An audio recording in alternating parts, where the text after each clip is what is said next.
I'm trying to beat Fire Emblem Warriors 3 Hopes without anything. That means no gear, no upgrades, no resources. Basically, I'm fighting an entire army as a walking stat of 0.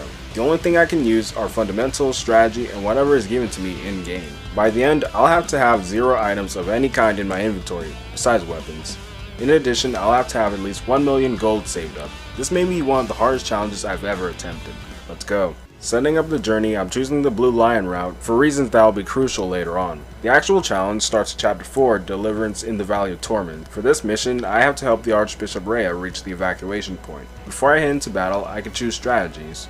Right now, I'm not looking to recruit any units, so instead I'm going with strategies that will keep allied units alive as long as possible. Going into this level, everything is normal for the most part, aside from the terrain damage from lava. The only thing I have to worry about is being able to beat certain enemy classes with classes I don't have. An example being a Monk versus a Fighter. Fighters such as Brawlers are usually the best pick against Monk classes because the Brawler class is resistant to magic and has attack power to exploit the Monk's low defense against physical attacks. In routes such as the Golden Deer or the Black Eagles, I'd have a Brawler equivalent, but because I'm on the Blue Lion route, I don't have a dedicated Brawler to deal with the mages. So for now, I could take advantage of the mages' lack of defense and use units like Dimitri and Dedu, as they both can dish out physical damage. After defeating the enemies obstructing Rhea and her allies, I go on to defeat Petra and Hubert, and finally manage to escort her to the evacuation point, thus concluding Chapter 4. Before I can tackle the next main level of the chapter, I'll have to progress through side missions leading up to it. As I'm making my way through the side missions, enemies are starting to take more and more time to defeat. So for now, I'm dealing most of my damage from critical rushes. While it's a solid strategy for myself, it's not as easy to account for NPCs. So I ordered the NPCs to defend allied strongholds, while the unit I'm controlling does most of the work. However, the level requirements are rising faster than I can level each character. I've considered grinding auxiliary battles to level up my characters, however this turned out to take up much more time than I expected. So instead, I've decided to have a committed party of 5. That being Shez, Dimitri, Dedu,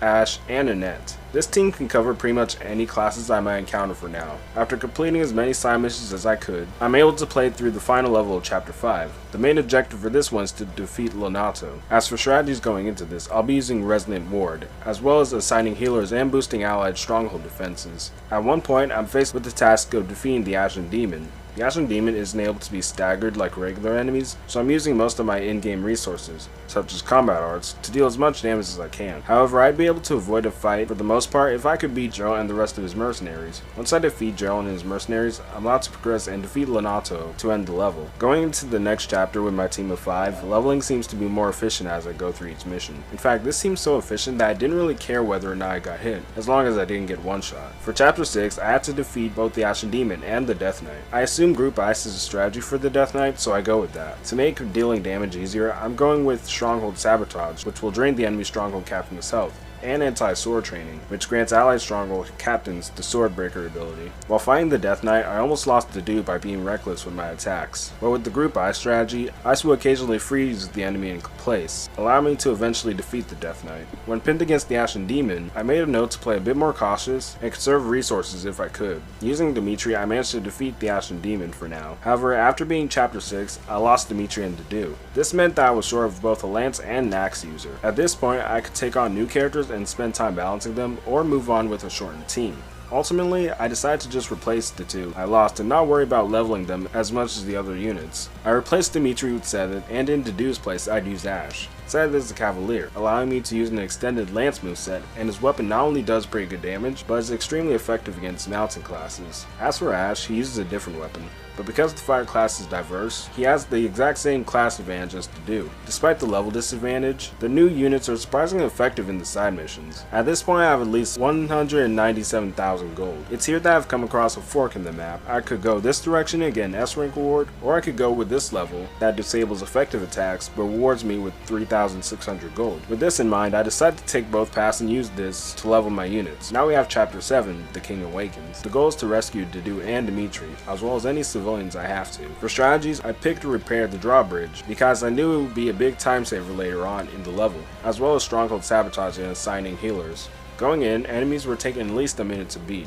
I also had to worry about damage raining down from Viscom devices. There was a lot of running around and burning through resources, but I eventually managed to beat this level and secure everybody. I needed a way to do more damage quickly and consistently, so I considered spending the rest of the day grinding to at least level 30. But grinding to that goal would be too slow, even for the small group of characters. It was here that I had an idea.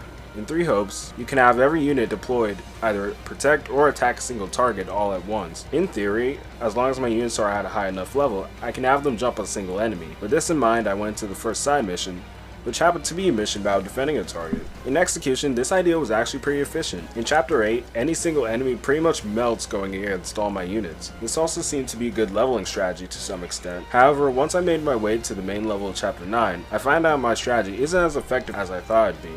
Not only would all the main objectives be spread out across the map, but the enemy classes were far more advanced than the ones in the previous chapters. Regardless, I did my best to deploy the units for the task. Beating this level took a while, but in the end I managed to unlock Thunder Catherine. Not only does this give me a higher class of a swordsman, but in theory I can double the damage using her unique action, which allows attacks to hit twice. I also unlocked units from the Golden Deer, allowing me to replace some of my weaker units on my team. The only problem is that the main character, being Shez, is underleveled. So far in every main mission, I've been required to play Shez, so even if I wanted to, I can't switch her out for Catherine. For now, I'll just have to give her the adjutant role when I can.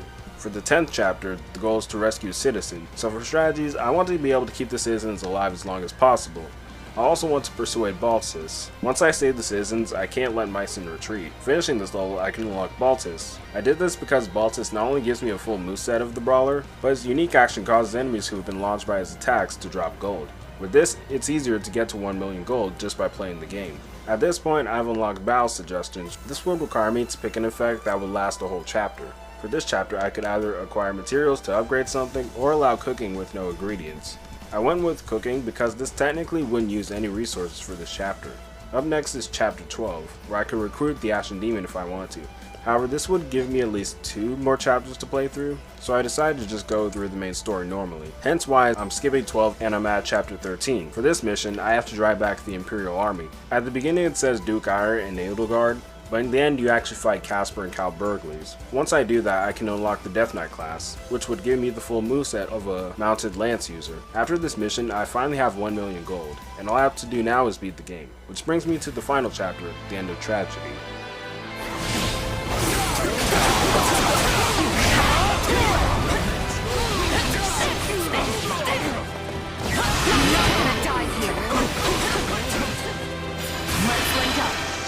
Try and keep up!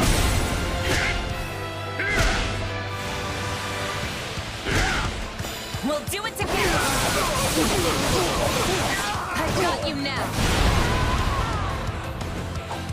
Not yet! Time to break stuff!